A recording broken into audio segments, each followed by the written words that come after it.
Okay, we're good. So do we want to start with Gene Keys or human design? Whoop, Gene Keys, since we're there. Sure. Okay. So ask me a question about them, maybe. Prompt. Like, what are the Gene Keys? Yeah, let's see here. Well, actually, as just a background question, how did you come upon Gene Keys and human design, and what drew you to them and inspired you to start working with them?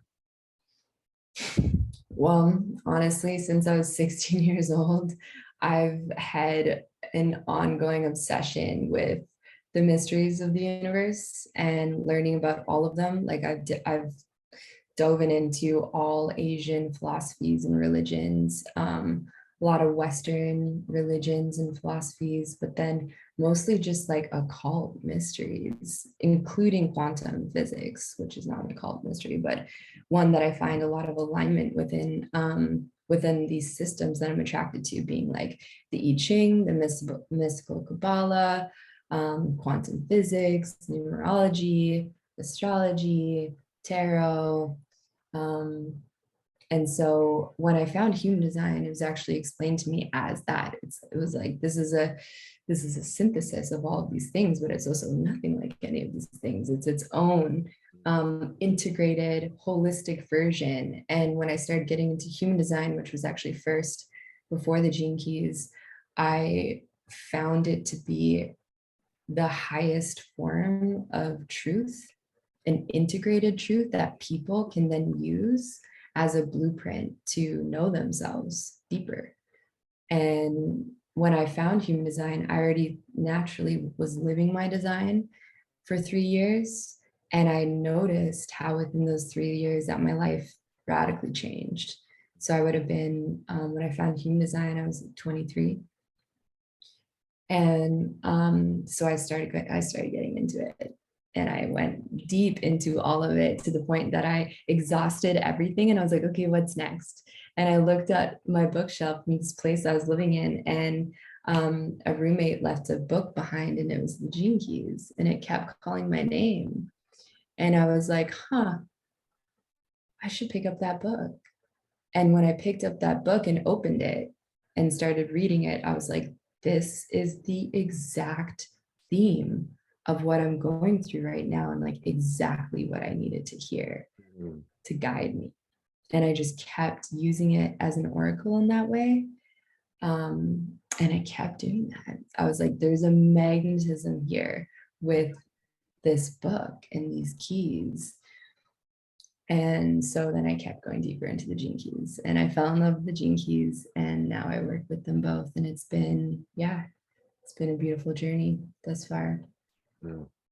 Life-changing journey. And same thing with the Gene Keys for me, because it's more of like a feminine transmission in a sense. It's more of like an embodiment of like really deep codes and patterns, and like this whole spectrum of light of the universe, and like the ways that we can contemplate and appreciate the beauty of that and the poetry of that.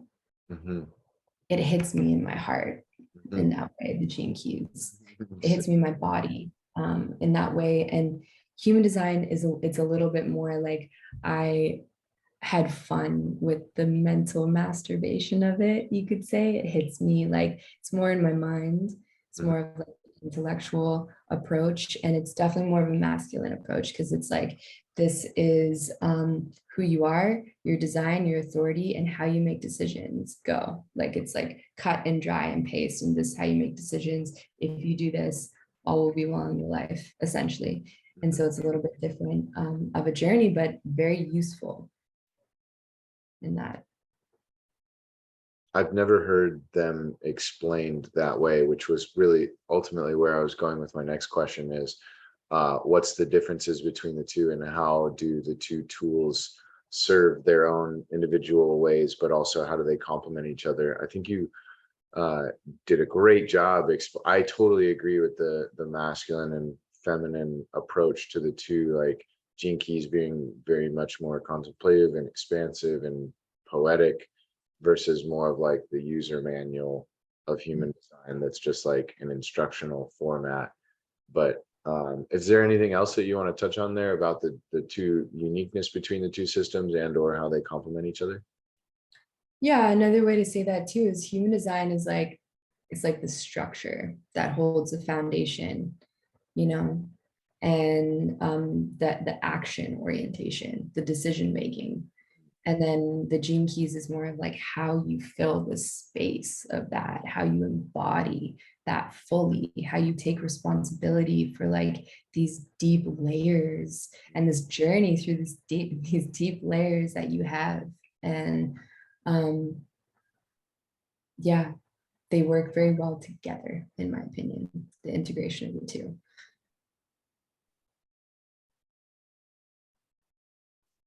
Hmm. Is there anything else related to human design that you feel like touching on? Yeah, well, should I relating to human design in terms of like, should I talk about what it is or? Yeah, yeah, actually, let's do that as just like a little bit of the overview of the two systems of like you put in your information and this is what you get out of it and this is how you use that information. Right, exactly. Yeah. So your birthday time and place is all you need for both of them. And with human design, you put that in. There's human design is an energy signature mapping. So you get your energy signature map. And this tells you your design. There's five. So you're one of the five. Your authority, which is something like within you that you make decisions from, and your strategy. And so these are the most important fundamental things that you learn in your human design: your type, your strategy, and your authority. And so, for example, I'm a generator. And so that's my type. And my strategy is to wait to respond. So to just hold patient space, to know that I have an aura, an energy signature that's a magnet that brings everything that I need towards me. I don't have to go out and chase it or initiate it. In fact, if I do, I'll probably meet resistance. So just trust as a magnet that everything that's correct for me is going to come towards me. And so I wait to respond to that. You know, do I want to go to Bali? Yes, no. For me, my authority is my sacral. So I actually, it's simple, it's truth in the now. It's just through these sounds. Like if you ask me a question, do you want to go to Bali tomorrow? I'll be like, mm-mm, uh-huh, ah. It's just truth in the now. It's really simple for me to make decisions in that. For everybody, for them to make decisions in their own true nature. So human design is helpful for sure in terms of understanding how to make decisions in your life, which is a question that I feel like a lot of us have and come up against. And then other than that, it has, you know, all of your channels and gates, which are things that I have fun looking at through human design, but actually prefer to go into your gene keys through those things. I feel like it's a richer journey. And there's your incarnation cross that tells you basically this role that you're here to play in this life, a part of it at least. And a bunch of other really fun little things that human design has, like morning routines. Are they good for you or not? Are you disciplined? What kind of education system works for you? What's your eating type? Should you eat at night? Should you not eat at night? These things that are just, I find to be fun and helpful. Super helpful, even if they're little reaffirmations that I find as you know, a confidence booster that I'm doing the right things naturally. Like the light diet for me is like hilarious. It's like you couldn't be more accurate. Like I sit on my deck and just do qigong and meditate to the sunrise. That's like the greatest part of my reality slash day, and it makes so much sense. Yeah. Mhm.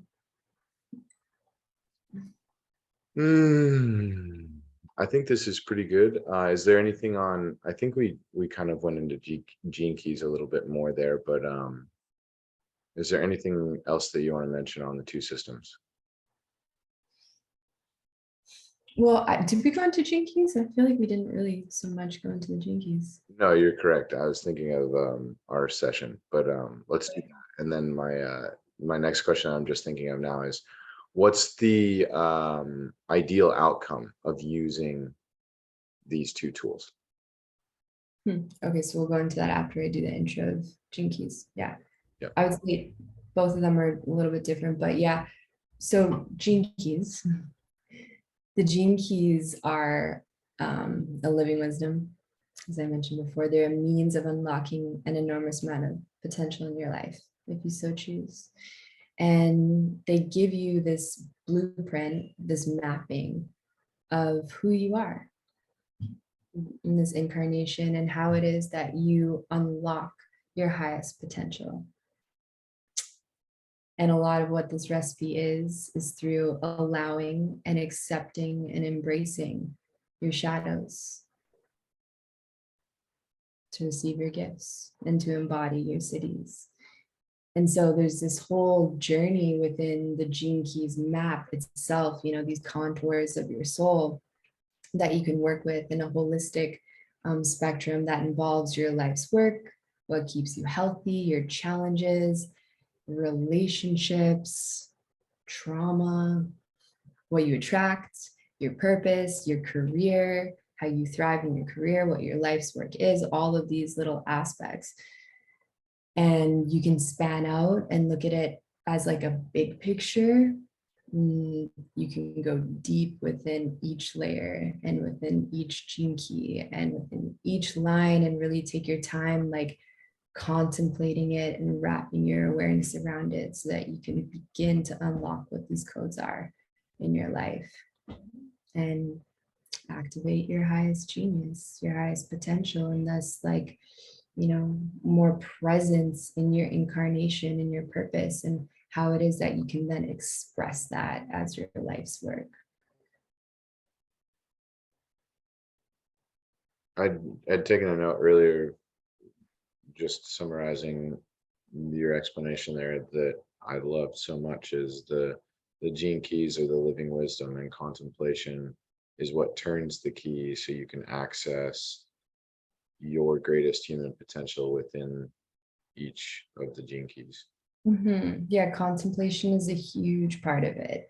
For people that aren't so aware of contemplation, it's really about just holding your awareness on what one of these patterns are. Let's take like a gene key, like we'll do like the fifth gene key. Impatience is the shadow, the gift is patience, and the city is timelessness. And so going into that gene key a little bit, reading about it, talking about it, and then taking your time just sitting with it. It's like this middle path between concentration and meditation, where you have an active awareness and you're just holding space within yourself, within that code and what is coming up for you in that, not wanting to change anything or move anything, just really wrapping your awareness around it. So that when you do and you experience yourself, let's say like being impatient in a moment, you can be like, oh, I know this challenge. I know this shadow. And since I know it, I can pause and first allow it, allow that I'm in the shadow, I'm in the challenge. And then after that comes the acceptance, like you accept it emotionally. You accept that you're in that. And that part's a little bit harder to get to. And that's where the tools of contemplation come through. But through the acceptance, you begin to transmute it into patience. And so the contemplation comes with the ability to really just slow down and pause and cultivate more presence around these patterns that may be playing on a loop, on repeat, that may not necessarily be the healthiest for us, our relationships or our work. So being able to take note on what those are and work with them actively. Yeah.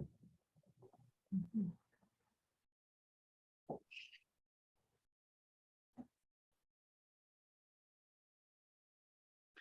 Yeah, and I think the audio pieces are so key for that because he gives some framework around the experience that allows you to relate it to your memory, to the way that those things have shown up in your life. Like just re-listening to one of mine, I'm like, oh shit, I totally did that. I totally did that. But great. Mhm. Now I know next time I can make a more informed decision that has a outcome more in alignment with what I desire. Yeah. Yeah. Mhm. I like this. This is good. Coming back around to the utility piece, how can working with the gene keys improve your life, or what's the intended outcome, or what are the benefits of using this system if you were to potentially speak even from personal experience of how they've helped you? So many ways. So many, so many ways. Um, I would say like at the depth of it, the baseline of it, it's your state of consciousness. You know, like you really begin to embody a state of consciousness that feels free, that feels liberated, that feels activated, open, and the state of consciousness becomes like who you are at the core of your being. It's unwavering, and this journey takes you like deeper and deeper into that and uncovering that and like the magic, the majesty of what's there for you in that, and then how that pours through all of the different aspects in your life, whether it's your relationships or your work or your finances, your health. There's a lot within relationships that the gene keys goes into. That's really like the juiciest part of the entire sequence is the relationship, the Venus sequence. And I mean, that being said, ultimately, I feel like something that this that the gene keys has gifted me is just an open heart, an open heart and a clear mind, and like a strong core, like a strong foundation of self. Essentially, like if I was going to simplify all of that, yeah, a strong foundation of self, an open heart, and a clear mind. And it's a pretty good recipe for thriving as a human in this life. Mhm. Conscious co-creation. That's the way that I explain it to my group is here's the tools, now go design your own experiment, document the process, review the results, stick to the plan, and if you follow the map and use Mhm. these tools like and that was I guess just to expand on that because I'm really interested about this. We can speak further in later engagements as well, but the utility of human design for personal relationships and also for professional co-working uh, experiences or relationships. Just uh, if you feel called to expand on that subject as anything from direct experience or that you've heard from other clients about how any any specific examples maybe on how Gene Keys has helped them improve a friendship or a romantic relationship, or the potential for using them to understand the other people in your life better. Like my thoughts of knowing what your partner's human design is or what their tendencies are, then you are coming to the playing ground with more information. You're going to make a more informed decision because like for a generator, asking questions, allowing you to feel into that yes, no, versus a projector, just the ability to like choose how to relate with another being based on that information. Yeah, 100%. Human design is very helpful for that. You know, as I said, it's an energy signature mapping. So you get to know like who the people that are close to you, what their energy signatures are. then you can better navigate your relationship with them, and like understand how your strengths play together and where your weaknesses are, where to give them space, where to not judge their process. I feel like is a huge one that you get from human design in general is um, how to give space and not judge people's process, including your own, Mhm. like to allow what feels natural to come through. But yeah, like there's examples like projectors and generators work really, really well together. Like generators provide the energy to the projectors, the life force, like just like the uplifting energy, you could say. And the projectors guide that energy into the places of wherever it needs to go. That's correct for that. And so like in business, that works really well. In partnership or relationships, that can work really well. Um, so that's one obvious example, but there are many more. Just knowing the types of who's around you, it gives you um, a lot more means to navigate like how to approach each person in a way where you can then get like clear answers, let's say. Um, yeah, it's huge understanding the types and how they work together and how to like formulate um, even businesses or like management groups or position people within your business with these types. And through the gene key, same things. Like if we go to the prosperity sequence and you get to know like where each person thrives based on their line numbers and their gene keys, that's another way to formulate. But like that's also getting really heady into it. It's more just like what feels natural for you ultimately. What do you actually want to do? And for some people it's challenging to figure out what they actually want to do, and that's where this can come into play. It can be helpful to know your human design and your gene keys, because that can help to guide you. Like, what do you actually want to do? What are you passionate about? What are you bringing to the table here? How can this person help you? How can you help them? Mm. Reference points for at least somewhere to start, if nothing else. Yeah. Mm. Mm.